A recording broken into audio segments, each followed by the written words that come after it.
Jimmy McAllion found the net. Goal for Wednesday. Terrific goal by Sheridan. Chris Waddle, is he going to have a crack? Oh, he does, and he scores. Still Glenn Wheeler. Aidan Flynn works the Is there time for a winner?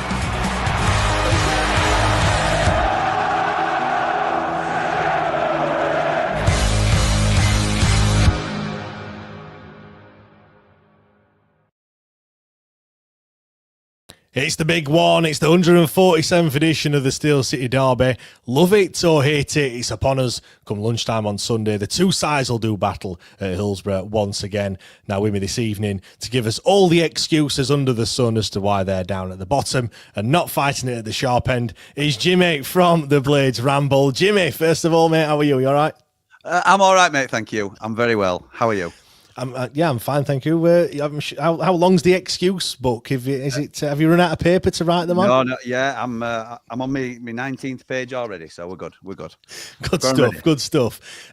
Let's just jump straight into it, Jimmy. I know you have differing opinions from myself on this fixture, but you know, what's this fixture mean for you? And do you actually enjoy the Steel City Derby? It's different this season, to be honest. I never enjoy them. To answer your second question first, I never enjoy them. I am one of those that if we never played you again, I'd be happy with that. That doesn't mean I don't want you to exist or anything like that. We've had a very recent conversation about this. When you were struggling in it, you know, for some time, there were a question mark over whether you come through. I don't think anybody truly ever thought a club of your size would actually cease to exist, but I was never one of those that was hope you go bust. I don't hope that at all. I think the city is better for the rivalry, but I hate the games. I hate the games because certainly in recent history, we have been the better side, and I don't think that's arguable. You look at the team's success over the last 10 years or so, and we have been the stronger of the two. And, you know, at the moment, we are struggling.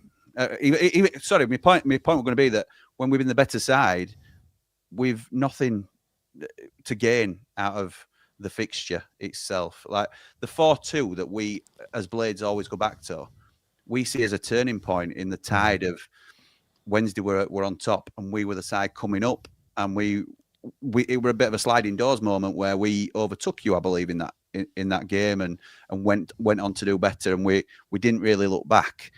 Well, this season has been a disaster for us. I appreciate Sheffield Wednesday have been struggling considerably themselves, but for much more legitimate and understandable reasons. And there's no excuses for you. There's reasons for you. And us, it's more of a case of a sort of self-inflicted downfall. Whereas you've had one man to blame. We've sort of had our own turmoil for different reasons. So it's been really disappointing this season.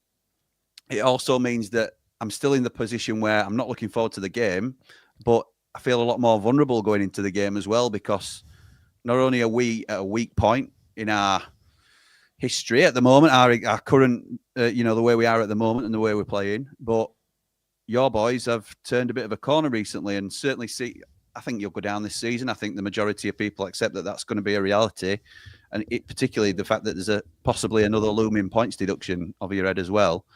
It's going to be taken out of your hands possibly at some stage. But I do think that you've had an upturn in certainly the atmosphere in terms of everything that's happening, getting the owner out and looking to the future now, essentially, after such a long period of such a dark cloud over the football club. You'd rather be, we were just saying, weren't we? You'd rather be uncertain of your future than certain to be under him for a much longer time. So that's the reason for optimism of your club, and it feels like there's a bit of a feel-good factor back at Sheffield Wednesday, and it's all pointing towards Sunday, and I don't like it. Yeah, I mean, yeah, you're right. I mean, I know. I think is it Paul on your show has got some blind optimism, and he feels like you're gonna absolutely batter us on Sunday. Which, I mean, look, there's got to be someone that's going to say that. I don't think he said that. I think the Man Mountain, as we will give him he's the housewife's favourite. The Man Mountain, will give him his appropriate name. He's one of these, and there'll be Wednesdayites that feel exactly the same. Looks forward to the fixture, and says I do as well. Yeah, I look forward to it. it's one of those that if you can't look for, he's of the opinion, if you can't look forward to it, what are you in the game for? These are the best games to get excited for and get up for, because if you win them, then you're laughing. I'm much more of a pessimist on that side, because if you get beat, it not only ruins your week, it could ruin a few weeks. It's worse than any other defeat. It's better than any other victory. There's just too much on the line, and I think we're in a bit of a dip at the moment, and you're potentially coming to a little bit of an upturn, and I think it's concerning for us. I don't for 1 minute think it's a slam dunk that you're going to beat us, because I don't think that at all. But I do think it's precarious for us at the moment. Yeah, I mean, it's probably the best chance that we've had in a long time, and that's mad to say when we literally don't have any players, and we're at the foot of the league with minus points at the moment, which is crazy. I mean, if you had to give me out of 10 number for your confidence levels going into the game on in terms of confident that you're going to beat us, what sort of number are you going to give me? 3 or 4. Really? That's yeah. And that's just an honest reflection on where I am, and that's more because I think we're a better side than you. I don't want to sort of score too many own goals with my honesty about it, but I think you'll be more up for it than we are currently. And I hate to even think that, but I think that's a possibility. Do you know what, from a Wednesday perspective, though, Jimmy? I think the fact that you've got him, who we'll talk about in a bit, in the dugout, is the one thing that kind of that we just think, like if it was Sellers or someone else, then they don't get the fixture. I think he is the epitome of kind of. He just lives for the Steel City Derby, doesn't he? Really, like that. This is the one game that he absolutely loves. He can take the stick, and we'll give him a lot of it as well. He likes to dish it out, and he will. As much as I think one thing that perhaps goes against you is in terms of the players you've got. You haven't got many that in the squad that know this fixture or get this fixture. If you know what I mean, what it means to United fans, even though you're having a tough season, to beat us means a hell of a lot. Well, whereas we've got a few of those in our squad. I think that's fair, but I mean the Wilder factor is always huge for us, and I'm a huge Chris Wilder fan. Love him. I think he's my favourite manager we've ever had. But he hasn't had the same effect on the team as he's had previously. He's working on it. But there's not the same cohesion within the team currently, because we're in a mess. We're in a mess when he came back, and he's improved it undoubtedly. I'm still Wilder is the man to take us forward, but it's not been seamless. It's not been like, all right, everything's going to be fine now because Wilder's back. And yes, he does get the fixture, and he will do everything he can to get one over on Sheffield Wednesday, but it's not always translated to the pitch in his latest stint as manager. So I'm just hoping it all clicks for us, because I think it is a bit of a sliding doors moment, again, as we've spoken about. But I think if we win, then it could really sort of bounce us into a better season. I think ultimately our season will peter out, but I think it'll bounce us into a much better season. My fear is that your season, this is your season, really. And I don't mean that too disrespectfully, but I think considering everything that we've said in terms of it does look like you'll be playing League One football next year, the one bit of glory that the players can give to the fans is to get one over on Sheffield United. And I think that will be a huge motivation. And I think that will be a huge point that your manager is wanting to put out there for the players. I think they'll recognise that. And I think it'll be a really tough game for us on Sunday. Yeah, I mean, obviously we'll come on to your gaffer in a second. I know you referenced him there. But I think for us as well, the fact that this has happened whilst we're in administration, I mean, how things have turned, just 3 weeks ago, we were thinking, where is this club going to end up? I mean, for me personally, we had the Middlesbrough game, and then obviously that was on the Wednesday. Then on the Friday, we go into administration. On the Saturday, there's 28,000 fans at Hillsborough when there were about 7,000 there for the midweek fixture. And then for me, the people were turning on away fans. They were saying that they shouldn't be going to the games. And then I could see this game on the horizon. I think that after the Norwich game, this is the next home fixture. And honestly, I was torn as to whether I was going to even go or not. And that sounds mad for as much as I talk about this game, and I think there'll be a lot of people and just how it's flipped all of a sudden now to I know there was United fans saying that we're gonna buy all the tickets. Obviously, he would have probably given you the full stand as well to try and sell as many tickets as he possibly could. It's a money game for him, innit? And it's gone from you kind of thinking, well, we're going to keep him in a job, we're going to keep him at the club by buying all the beers and the stuff, to now it's like, oh dear, like you're spending money, and actually that's what we want you to do. We want you to buy all the beers, and we want you to buy all the pies. It's mad how it's flipped in just kind of 2 or 3 weeks. Because 3-4 weeks ago, you'd have been thinking, well, this could be a cricket score in this game, like surely. That's exactly what. Well, no, I'd say at the beginning of the season, when you're looking at the fixtures, it's one of the first you look for anyway. Whatever the form's been the previous year or whatever it is, it's one of the first you look out for. Let's be right. And I think before we kicked a ball, we were very confident that we were, we'd just done double over you. We'd finished third in league, a distant third as well. We were confident we were going to go well this season, and it's been a shambles for us. And Ruben Sayers came in, and it wasn't a one-man wrecking ball by any means, but the Ruben Sayers experiment has set our club back significantly.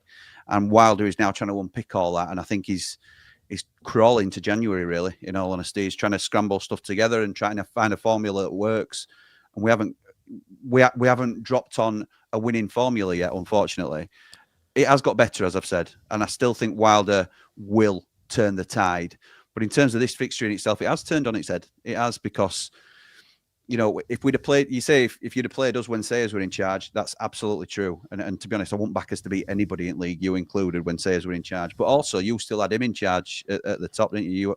I know we're not allowed to say his name on this channel, so I'm not going to disrespect that rule. But it's but you had the owner in situ, your previous owner, and you were an absolute mess of a club for different reasons and all that sort of thing. But the fans were split, and you talk about fans turning on away fans and stuff like that.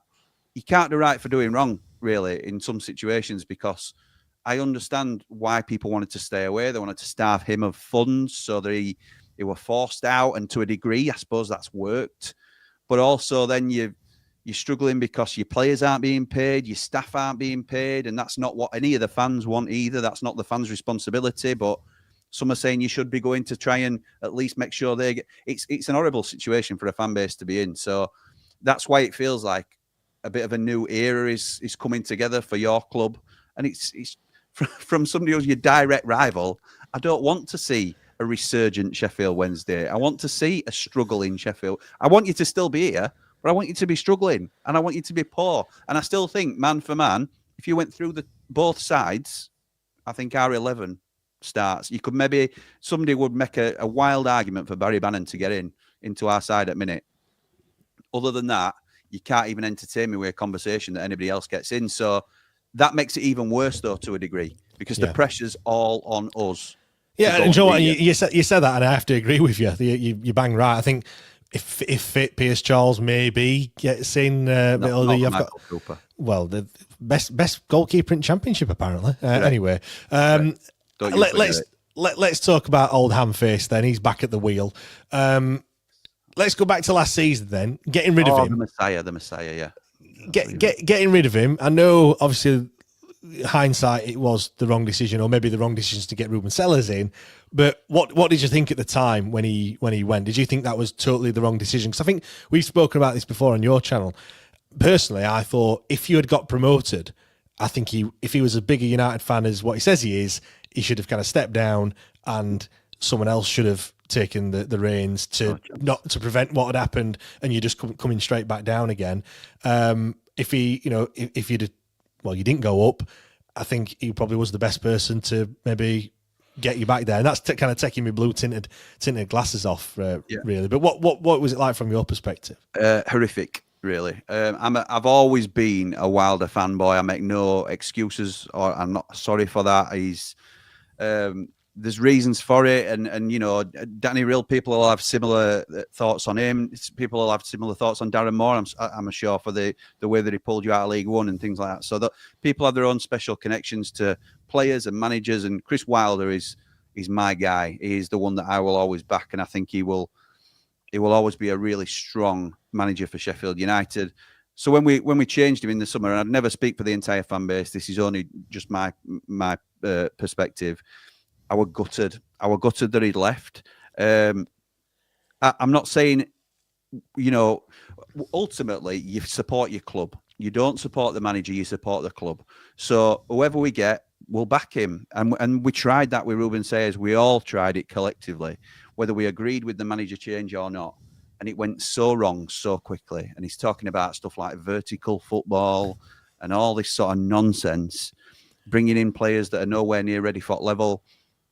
And you think it's come to Sheffield, a working class city, a city where both sides value hard work and determination over talent and flair and all that. So we all like to see bits of it. Of course we do. You've had Di Canio and Carboni, and we've had flair players in the past, Illiman and Dye in more recent times, and all this. So we love a player like that. But ultimately, it's the Michael Browns and it's the Phil Jagielkas, the Chris Morgans that we remember. It'll be the Des Walkers, the Barry Bannons, who is more of a worker than an absolute magician, I would say, in them sort of respects. You know, it's the hard work that we value. And it felt like we were stripping the DNA out of the club. And it was a real disconnect with the fan base that these owners just do not get us at all. They don't understand what we're about. So it wasn't necessarily the change. It was what we're trying to change to. And I'm not against us evolving as a football club, but I think there has to be like a process. It can't just be suddenly change from A to B. You've got to take us on that sort of soft journey to get there, because we are what we are and we like what we are. We don't have to be the best team in the league as long as we try hard and we're putting everything out there on pitch. And I think that's what you're experiencing as a club right now. You know your players aren't good enough for the level. I think it's probably fair to say certainly your squad isn't good enough for the level. But as long as they go out and put a shift in, you'll applaud them and you'll respect them, and that's all you want to see, isn't it? Look, these two players that we've got. Well, one that we had last season is not there anymore, and you got Svante Ingolson this season puts 110% effort in. Yeah. Is he the best technical player in the world? No, he's not. But he tries. He's running his blood to water. And on the flip side, you can put Josh Windass as well, who technically, what a player. Scores some wonderful goals. The goal he scored from the halfway line. You know, he scored some really important goals for Wednesday. The one at Wembley as well. You can add loads in there. But, you know, the fact that he didn't celebrate goals really kind of, you know, and in some games went missing for a lot of fans. Actually, if you know, I suppose you could say Callum Patterson. If you could say you're going to build a statue and it has to be either Pato or Windass, even though Windass scored that goal, a lot of people will probably say Callum Patterson just for the work ethic. So I totally get where you're coming from. Like, you know, what's that saying? It's about working hard and talent, and I forget what it is now. Anyway, we'll move on. You'd rather see a team full of hard workers and grafters than some skillful, you know, technically gifted players giving 60-70%, wouldn't you? Hard work beats talent when talent doesn't work hard, I think is the saying. They have, it came to me. Are you surprised that the Wilder effect hasn't taken off? Because, you know, I think you were all kind of hanging your hat on that was what's going to happen. That's fair because it's true. And I think he was thinking that as well. I think he recognises what he can bring certainly to our football club. And it's been a harsh reality check that the players haven't been able to get up to the levels that he wants, whether that's a fitness issue, whether that's a confidence issue. It might be a combination of both. It might be the fact that the players that he had with him last season overachieved slightly, and this is more of their level. That might be true as well. He's not had a transfer window in the summer. He's certainly not had the summer to change it around, and he'll remind you of that every chance he gets, because that's the way he is, and it's right as well. So there'll be a lot of pressure on him going into January. Really, I think he'll want a lot of changes. I think he'll make a lot of changes, but our season will be gone by then. I'm pretty sure of it, and we will. This season will end up petering out for Sheffield United. I think we'll be okay in terms. I think we'll pull away from relegation. I just don't think I think we've given ourselves way too much to do to challenge at top end at league. And then it's what's next for Sheffield United, because our parachutes end and we revert to being a Middlesbrough, a Stoke, a West Brom, a Norwich. And some of those teams are doing well, as we've seen this year, because it's a poor league, I think. And some of them, like Norwich, are doing pretty poorly. So, yeah, I think it's them much finer margins that you're dealing with as you lose your parachute payments. and it becomes, how do we go again next season? Really, so it's quite disappointing for both Sheffield sides this year for very different reasons. Because I think both of our seasons will be done by March probably, and we'll be coasting out the season. We'll be in mid-table obscurity, and I think you'll know your fate largely due to the points deductions, really. So, and we'll just be planning for next year. Maybe that's an advantage going into the next season, and maybe there's better ways you can look at it. But it's just unfortunate that this year we haven't been able to do much more than that. Yeah, I think in November. Yeah, I think you're right. For us, I think the only good thing we've had is, the one win all season so far, but administration's kind of made that upturn in fortunes and kind of the feeling around the club. I think we'll have that again when the new owners are actually announced and they take over. That'll be a bit of a peak as well. So it wouldn't have no illusions. It's going to be very difficult this season. I'm actually surprised at how we've actually played, if I'm being honest. At the start of the season, I thought we were going to be the whipping boys, and you could argue, well, you're bottom of the league, but when you look, there's only been, really the Coventry game. You could add the Stoke game in there as well, that 3-0 defeat, but everything else has been fairly, Mate, there's no we've secret. Been in it. We set up a show on Ramble FC to go monthly or 6 weekly. We knew we were going to go fairly regularly, so that I could take the mickey out of you, and that was my main driving. It wasn't obviously, but it was going to be following both teams through the season.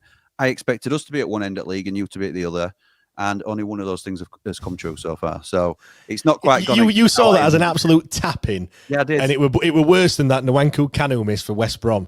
Basically, it was worse than that Ronaldo against Sheffield United when it the bar from 3 yards. Yeah, yeah. Exactly. Let's look on your recent form then. When you look at no, let's not. Well, we need to, because we need to have a bit of a laugh and what have you. You've been shipping goals left, right, and centre. I think your last 4, you've lost 3 of them. You've conceded 3 in all 3 of those games as well. What have the performances been like? Because again, people throw that word obsessed around, but I've got family friends, Jordan, my cousin, is on your channel quite often as well. He's unfortunately to pull on a red and white shirt instead of a blue and white one. Although his brother was a Wednesday fan, which I keep reminding him in his youth. I can't believe he even did that. He's guided youth. I think that's what it's called. And switch sides. But yeah, you look at it, and I hear some of them saying that you've actually been playing better. But yet the results aren't really showing that. So what have the performances actually been like? We were shocking at the start of the season under Sayers. Absolutely shocking. Players didn't know what the jobs were. Players out of position, and it was not clicking at all. We were a team of strangers. And when Wilder came back in, like you rightly said, it were expected that we would start to level up, and he'll just take us back to basics. We'll get back into a similar mindset to what we were last season, and we'll go again. It's not been that, to be fair. It's not been as simple. Was it Charlton when he came in? That was the first game, yeah. And on paper, that's the ideal game to come in for. They are the ranked the lowest team in the league because they are the playoff winners from the league below. So they are coming to Bramall Lane. So if you could have picked a fixture at the beginning of the season to have as a game to come back for, it would be Charlton at home. Surely Sheffield United are going to turn over Charlton at home, the lowest ranked team in the league. No, Charlton have been playing very well, by the way. It's not, I don't take that for granted either. And I always try and give the teams the credit that they deserve. Sheffield United should be beating Charlton. That's no excuse. But they did 2 banks and they walled up. It were a low block, I think the kids call it nowadays. But it was they were really tight and compressed, and we could not break them down. And we'd been playing with such low confidence pre-Wilder that we didn't believe we could break them down either. So we were peppering them and we were all over them, and then they broke and scored and ended up beating us 1-0. And we all know this game is full of fine margins. And if we'd have won that game, then who knows what we could have done. It could have been next game, we ride that momentum and we maybe get another 3 points. But it didn't happen like that. It's been a very stop-start. And I'd say the form under Wilder has been better, but patchy. I think it's still fair to say there's obvious holes in the team. He's tried a few different things. He's messed about with the formation a little bit. He's tried Tanganga at right back, which was more of a necessity than something that he wanted to do. But there have been some players playing out of position. We're getting to the point where he's settling down. But we brought in Jairo Riedveld. He came in and said the squad is way too bloated. It's opposite problem to what you've got. We've got about 33 first-team players, and none of them. Still looking for that number 9, though, aren't you? Yeah, mate. There must be 3 or 4 of them that are nailed on to start every game. The rest of them are up for grabs because they're not doing the business. So number 9 is just one of the positions we're looking to fill, and it were a bloated squad, he said, and then he goes and brings in Jairo Riedveld in centre midfield and Patrick Bamford up front now just recently. So we've added to it again, despite him saying there's way too many players in this first team squad. That says he doesn't trust the players that he's got at his disposal currently. So we're in a bit of a mess, mate. And yet he's still fine-tuning it, trying to get the best out of them. I don't think he's found the formula yet. I think he'll get there. It's Chris Wilder, and we've seen him put teams together and go again and rebuild our club. And he is the right man to do it. There's no doubt in my mind that he will do. I think this game might be a little bit early for it, but who knows when it's going to click. So, he's the right man. It's just, and we have been playing better. The uptick is there a little bit, but I still don't think we're going to blow anybody away in short term. Yeah, let's look at some players to watch then, Jimmy. I mean, I can't not talk about the huge disparity in the 2 values of the squads. I think it's already been in the comments. Your squad values it in excess of 100 million. Ours is about a bag of balloons and a chewy sweet or something. So it's I think 19 million. I think if you look online, which obviously everything you see online is true. You've got to admit that. Yeah. I was going to make the joke about Tom Cannon, but I don't really want to rub that in any more than I perhaps should. Please do, because it becomes clippable content after the fact, doesn't it? So if we don't watch, I don't know if are you doing a watch along on Sunday, or you'll be going to a game, I would have thought, won't you? Season ticket holder, I'll be there definitely. Yeah. That might have been a different conversation a few weeks ago, but it would have been. We'll be doing the watch along. If Tom Cannon scores and scores the winner, God, let's hope so, then I can use your clip here in my compilation. So if you want to say anything about Tom Cannon now, please be my guest. We'll leave it. Like I said, I don't want to rub it in. I don't want to rub it in too much. To be fair. But yeah, like who do we need to look out for? Who are the players to watch in your side? I know we've got to look out for that through ball from Sidey Peck, because that is a killer through ball that he can play. But what else do we need to look out for? The through ball that you're referring to is an absolute jab from the blue half. That was what he played through. Wait a minute. He learned from the best, though. He learned off Kiefer Moore in terms of playing your opposition in. So Kiefer Moore now at Wrexham, I can never remember. Who is it that's getting Kiefer Moore all assists?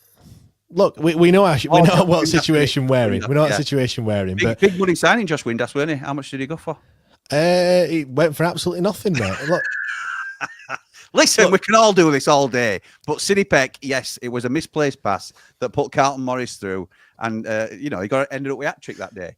This is what I'm talking about. What an assist! To be fair, he's one of Wilder's boys, is Sidney Peck. He loves him because of the way he plays. He's a passionate player, wears his heart on his sleeve, but he dug him out in press conference for that, and rightly so, because he still played him following game, but he deserved digging out for that. It were a horrendous error.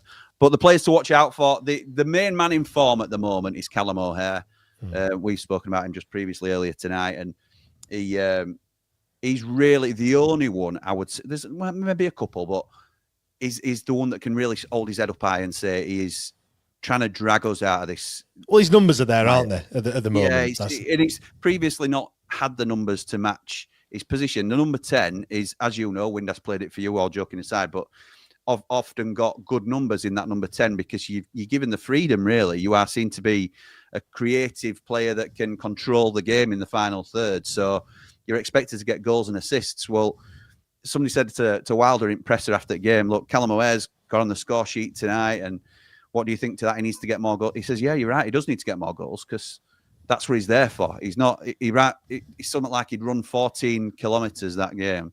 Well, he's not training for Olympics. He's a number 10, and I want goals and assists from him. So he started doing that, to be fair, and he has become a real threat in the final third. And I think he can be a match winner on the day. he'll certainly be putting the effort in, and we'll see how he turns up. Whether it's a 7 or a 9 performance, we'll have to wait and see. Another one, quite surprisingly, out of left field, literally out of left, is Sam McCallum.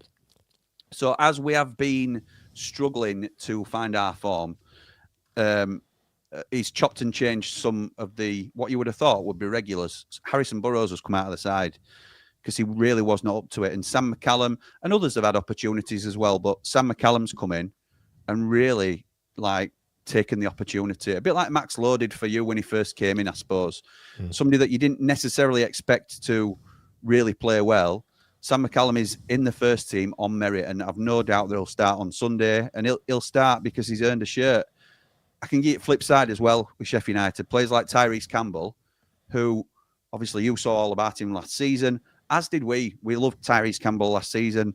He's still our player. We still support him. He's got 3 goals, I think, but he's been really poor in terms of his effort levels. And I think this is one of the reasons he's brought Bamford in, because he don't trust Campbell to either maintain his fitness or get fit. He looks like he's blowing after about 40, 45 minutes.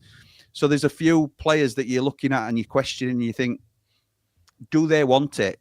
Do they want it like we need them to want it? So it wouldn't shock me at all if Campbell, it wouldn't shock me if he scores. Obviously it wouldn't, because he's a goal scorer at heart, but if he gets hooked at maybe half time or 60 minutes if he's not doing the business, because this game's another level, isn't it? It's a step up. We expect more from our players, and we'll need that extra level from them if either of us are going to get the 3 points. Yeah, well, we've just signed a player who used to play for Leeds, and you've also signed one too. I've got to do it. I'll not do the next bit because I'm sure everyone else will fill that in on Sunday. But what's your take on signing Mr. Bamford? I initially was quite upset about this because, and I think it wasn't necessarily the fact that it were Pat Bamford that were coming to us, even though I've never been a huge fan. It was more, here we go again. He said we've got a bloated squad, and now we were expected to be top end at league, and we're now scrambling around for free agents for the answer to our problems. So we picked up another player who everybody else has passed on so far, and we're taking him. I think it was that were more me disappointment into how far we'd fallen in terms of the expectations for the season, and now look what we're doing. We're trying to scratch around for a desperate attempt at a goal scorer. But having reflected on it and having spoken to a lot of Blades about it, I think it is very low risk for us, this. So I don't see much of a downside now that I've calmed down about it, because on his day, Patrick Bamford is a very good player at this level. So are a lot of our players. You know, if we can keep him fit and we can get him playing, great. But they're 2 big ifs. 2 big ifs. We've been saying that about Ikugbo for past 18 months. I mean. So yeah, you're right. And it's all right having players where you know where they can get to. It's a gamble as to whether they can get anywhere near it, isn't it? So we'll wait and see what he can bring to us. I'm cautiously optimistic now, as opposed to being disappointed when he first came in. I now think, well, he's clearly got a point to prove if he wants to earn a contract, certainly till end of season. That usually does work for some players in terms of an incentive. What better way to endear yourself to a fan base than to get off the mark against the rivals? Is that more hope than expectation? Yeah, do you know what I mean? Absolutely is. Absolutely is. I think, well, how much football has he played? So I'm just looking now. Actually, he's 17 games or 17 appearances last season in the Championship. Didn't score. I'm looking 33 the season before. I'm just looking. 8 goals. Yeah, I looked at that. Those 17 appearances totals about 235 minutes. Yeah. So it's nothing really. He's not spent any time on the pitch really. Less than 3 games. I think his last goal he scored was the same day as Ike Ugbo last scored, which is 22nd of April 2024. Our striker's worse. No, our striker's worse.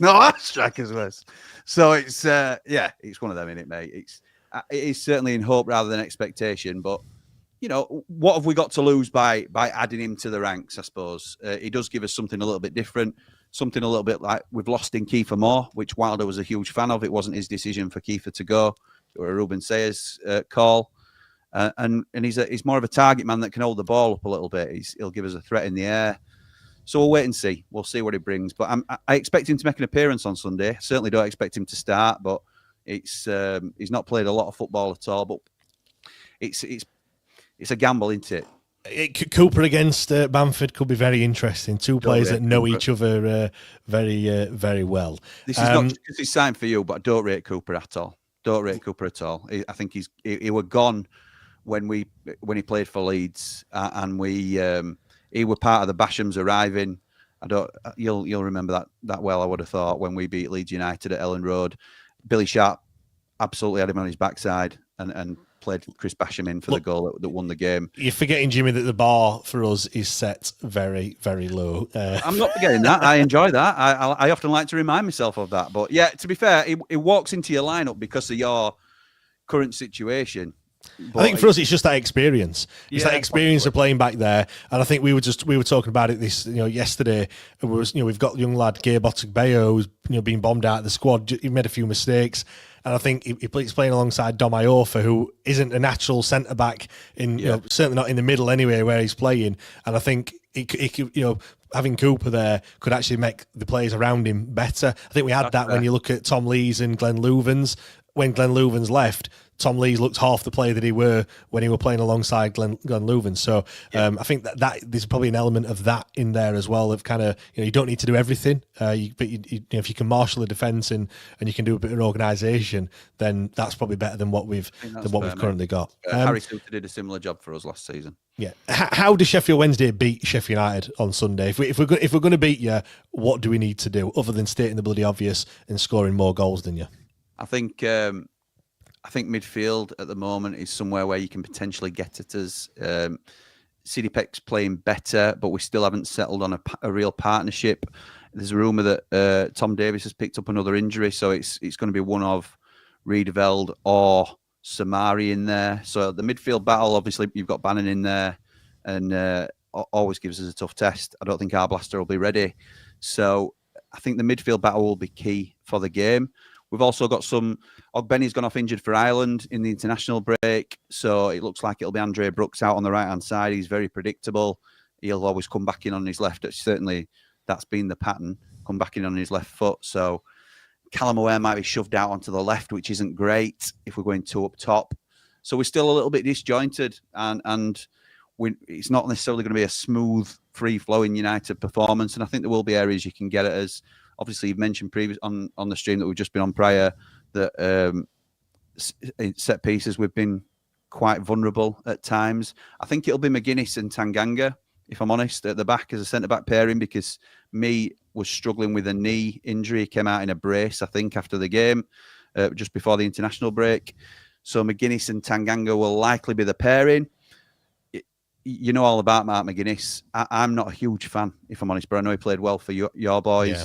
I think that probably gives us a bit more strength at set pieces. If Patrick Bamford's in the lineup, that'll probably aid us as well at set pieces, I would say as well. So there's question marks all over the field, mate, to be honest. And ultimately, it's going to be who wants it more. You can always match them up and, who's better in this position, who's going to win this battle. But we've seen performances from poorer sides that have outdone better sides because hard work outweighs talent, like you've said. Yeah, go on then. Before I ask you for a score prediction, how do you see this game panning out? Because I know when I was talking to you earlier, I was saying from a Wednesday perspective, I think the first 10 minutes we've just got to come at you. We've got to 110 mile an hour. You can't not in an atmosphere like that. You've got to get the crowd going. And if we were to score an early goal, then you never know what could happen. And I think sitting back would just kind of invite a lot of pressure. But then I thought after that, to be fair, we could just let you have the ball and just try and get through the game and try and nick it. How do you think Sheffield United are going to play it? It's funny this because I've just asked. We were on Ramble FC, which is one of my channels earlier, and we were having a similar conversation when I were asking you this, and you gave me a heart versus head sort of scenario, which often your heart will say that your team's going to win, but your head will give you a more sensible prediction. And I think you went 1-1 with your head and 2-0 with your heart, 2-0 Wednesday with your heart. For me, I think if it's not often I do this, but if it's a bit flipped that for me, if I go on pure emotion, I'm very nervous for the game. And I think it might be one apiece or something like that, where it'll be a very tense, nervy affair. One will score early, and then it might be we score early, and then you're pressing the whole game, and the crowd goes crazy, and you finally get the equaliser or whatever it might be. But using my head, and if I think about how the game's going to play out, you spoke about there how you're going to come at us first 10 minutes, and you have to do, because the crowd will be bang up for it. Yeah. First time in ages you've really had something to cheer about. And I think if you do that, you are susceptible to us picking you off, because you will leave gaps, and you're not a great side. It's okay going on, emotion and riding waves of momentum, which you will try and do on Sunday, but there will be weaknesses to be exploited there if you come at us. And I think we've got good enough players to manage the game well enough. I think we could beat you 2-1 if you come at us. My head says, ironically, and this is never the way it normally goes, my heart says one apiece, because my heart's like, oh my God, please just get through the game. My head says, if it's a game where you feel you have to come on to us, we'll beat you. Yeah, and Henrik's spoken about that quite a bit, that when we're better when we just give the other team the ball, but at Hillsborough, in front of a decent crowd, it's very difficult to do. I think one saving grace that we've got is if we do concede, then we saw that against, I think was it Norwich, I want to say. It might be the game before that, Oxford maybe, but we conceded a goal, and then there's a bit of a like, come on lads, there's a bit of a, let's get behind him and stuff, which happens. It's very weird at a football game, normally there's clanging of chairs and expletives and stuff, but it was like kind of I think that's just the situation that we're in, and we kind of, as a fan base, we understand where we are. So you're right, it could do that. I think, look, it's a lottery, innit? It is very much a lottery. It's whoever, you said it there, it's whoever wants it more. You've got a bit of a soft underbelly. It's whether we could exploit that on Sunday. I just hope it's a decent atmosphere. I hope it's a decent game. It never normally is. It's normally a cagey affair. I think it's. I mean, I know you've been unfortunate not to get a ticket on Sunday, but I always feel like it's a better game when you're there. Like, if you ever watch it doing the podcast, you kind of forced to kind of watch some games back sometimes when you're there, and you watch it back and you think, my God, that was piss poor. But I think when you're in it and you when you're actually in the moment, it feels like a much better game. But look, let's see what happens. Jimmy, normally at this point, I wish everyone the best of luck for the rest of the season. I get it, mate. I get it. I'm not going to do that for obvious reasons. But if we beat you on Sunday, where can we find the reaction to that emphatic win? I am on the Blades Ramble, so yeah, you'll see me there. Yeah, if it don't go our way, there may be some tears, and I'm not afraid to say that. We'll be doing a watch along for any Wednesdayites that aren't going to the game and want to join us for a watch along. We'll be doing a watch along of the game, and then we'll be live afterwards as well. But yeah, I'd say the same, pal. Can't wish you the best and mean it, but I am a supporter of your channel, if not your side, because I think you do some great stuff on here, mate. So carry on the great work, and fly that blue and white flag as high as you can in League One as well next season. Oh yeah, we'll see what happens. But no, just kind of a peek behind the curtain as well. I will admit to, when you've lost games, certainly away from home, and you've not been there, I will. Well, yourself, because I will screenshot your reaction and send you a couple, because it's highly amusing. And to be fair, you don't bite either. I don't get any response. I look and go, oh, he didn't respond to me last one that I sent him. So fair play. Jimmy, it's hard sometimes. Look, Jordan always bites. I know he does. I'll tell you that. Easy, so easy. Just fishing him in. Jimmy, it's been a pleasure to speak to you as always. Always great to have you on. Apologies, I've not got through to all the comments for everyone that's been in there. But but you haven't got one of them. You haven't read one comment. I've not read one comment, but disgraceful. We read them all on Blade Ramble. If you want to come over there on Sunday, we'll see you there. Well, I've got that much content to give. I don't need. We don't need to go into that one, but. But no, I've got to go because I'm a celebs on in 15 minutes. And it's telling me that we need to get onto that one. So I hate that I've admitted that, but it's Kelly Brooks on this year, mate. So no comment is on that one. Good job, we've got these headphones in it. Your last one. Okay, yeah, fair enough. Sorry. Right. Thank you very much, everyone. Obviously, we'll hope for a good result on Sunday, and we'll see you all next time.